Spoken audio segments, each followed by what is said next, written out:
Thank you, Madam Speaker, and I thank the gentleman from Utah. Madam Speaker, it is time to be honest with the American people. At a time when our government borrows 40 cents of every dollar it spends, we've got no choice but to cut spending and begin living within our means. Contrary to what the gentleman on the other side of the aisle continues to say, no one wants to bring default onto our country. And with millions of Americans out of work, we've got to focus on getting the economy growing again. We, as Republicans, as the new majority in this House, as the gentleman from Maryland knows, have put a plan on the table that ensures Washington does not continue to spend money it doesn't have. House Republicans have a plan to cut, cap, and balance our way to prosperity. This common sense legislation provides a straightforward plan to curb our massive debt and to finally begin to limit spending. The legislation before us would require 1, a balanced budget component, 2, a supermajority requirement to raise taxes on the American people, and 3, a limit on spending as a percentage of GDP. Madam Speaker, today the House has the opportunity to show the people that sent us here that we are serious about turning the page on the failed fiscal policies that this town has been about over the last several decades and begin to get the fiscal house in order.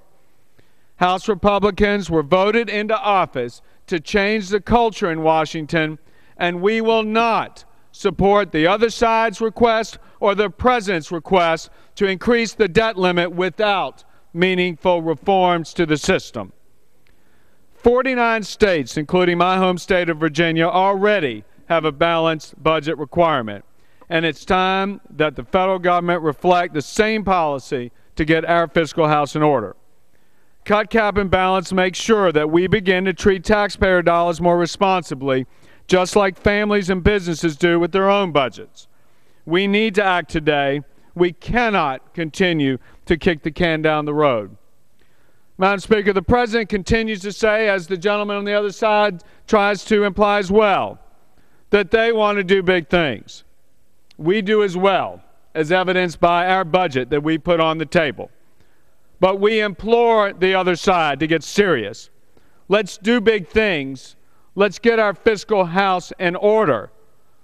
But let's do so without imposing higher taxes on the small business people that we so desperately need to start hiring again. And the gentleman from Maryland loves to talk about those corporate loopholes. He loves to talk about corporate jet owners and the kind of preferences that exist in the code. The gentleman from Maryland knows all too well. He and I were in discussions for almost 7 weeks when I said again and again that we would be happy to engage in a discussion of tax reform to get rid of those loopholes. The gentleman also knows that those loopholes and the costs associated with those loopholes pale in comparison to the problem. So I know it makes for good politics to go throw the shiny ball out there, Madam Speaker. The gentleman yield? That I will not yield. All right. To throw the shiny ball out there that somehow Republicans are wed to that kind of policy to sustain these preferences, when all along, in our budget and in our plan, we have said we're for tax reform. We have said we're for bringing down rates on everybody. And that's it, Madam Speaker. Let's get serious and stop playing politics. It's not about that. There is no disagreement that any of us want to support those loopholes.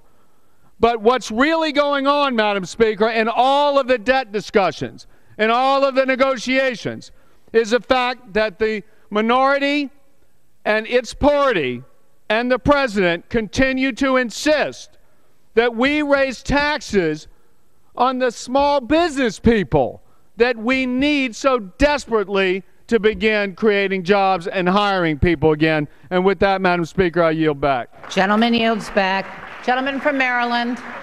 Gentleman from Maryland.